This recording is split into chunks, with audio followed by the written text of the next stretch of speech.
Daniel and his friends. It was noontime in the city of Jerusalem. The temple school for boys had been dismissed. Daniel and his three special friends were hurrying home to lunch when suddenly a trumpet sounded. "Tai! Tai! Tai!" shrilled the trumpet. It was the noontime call to prayer. 3 times a day, morning, noon, and night, a priest came out on the temple porch and blew on a ram's horn trumpet. "Tai! Tai! Tai! It's time for prayers." Daniel turned about face toward the temple. His friends turned about face toward the temple. All the people of Jerusalem stopped whatever they were doing and faced toward the temple.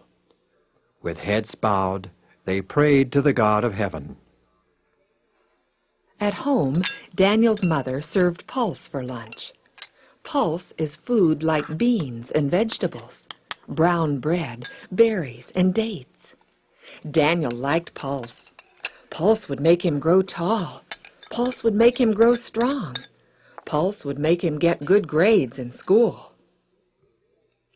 Daniel, his 3 friends, and all the people of Jerusalem felt safe in their city. For hadn't the city a high stone wall around it? And were there not strong gates in the wall, with a watchtower above each gate where watchmen kept watch day and night? If Daniel listened, he would hear the watchman call. "First watch, all is well." And later, "Second watch, all is well." and still later, "Third watch, all is well." but one day all was not well.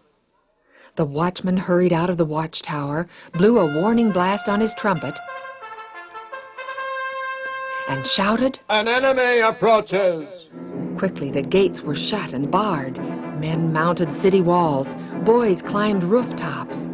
Far away, so far that soldiers and camels looked like a line of creeping, crawling bugs, came the dread army, the feared army of Babylon. Closer, closer, closer the army came. The army of Babylon pitched camp near Jerusalem. The soldiers built great battering ram machines and pushed them up beside the wall. Crash! Crash! Crash! All day long the battering rams beat and battered the wall of Jerusalem. Crash! Crash! Crash! Finally, after many days, a part of the high stone wall gave way. The army of Babylon marched into Jerusalem. Some of the soldiers climbed the hill to the temple and took away the temple's golden vessels, as the king of Babylon had commanded them to do. Some soldiers stood guard, while other soldiers took men and boys prisoners. They took Daniel and his 3 friends. The army marched the prisoners toward Babylon. Soldiers on camels led the way. Then came the prisoners, chained together. Next, donkeys bearing the golden vessels. Then more soldiers. For days and days the procession marched across a hot, sandy desert. Daniel's sandals wore out. His friends' sandals wore out. The hot sand burned their feet. They were thirsty, they were tired, but on and on they had to march until they came to Babylon. The king of Babylon sat on his royal throne while soldiers paraded the prisoners before him.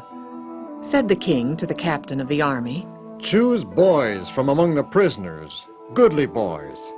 Give them food from my table to eat, and give them of my wine to drink.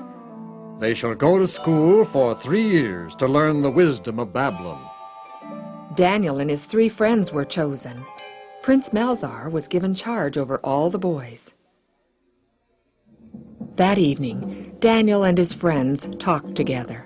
"We cannot eat the king's food," said Daniel. "It has been offered to idols, and besides, the king's food is not the best food for boys. Neither can we drink the king's wine. What shall we do?" the boys asked one another. Then Daniel thought of a plan. Let's ask Melzar to give us pulse to eat and water to drink instead of the king's food and wine. It's a good plan, agreed the three friends. Daniel and his friends went to see Prince Melzar. They bowed politely, then asked for pulse and water instead of the king's food and wine. Melzar shook his head no. If the king should see you looking thinner than the other boys and learn that I had given you pulse and water, he might even cut off my head.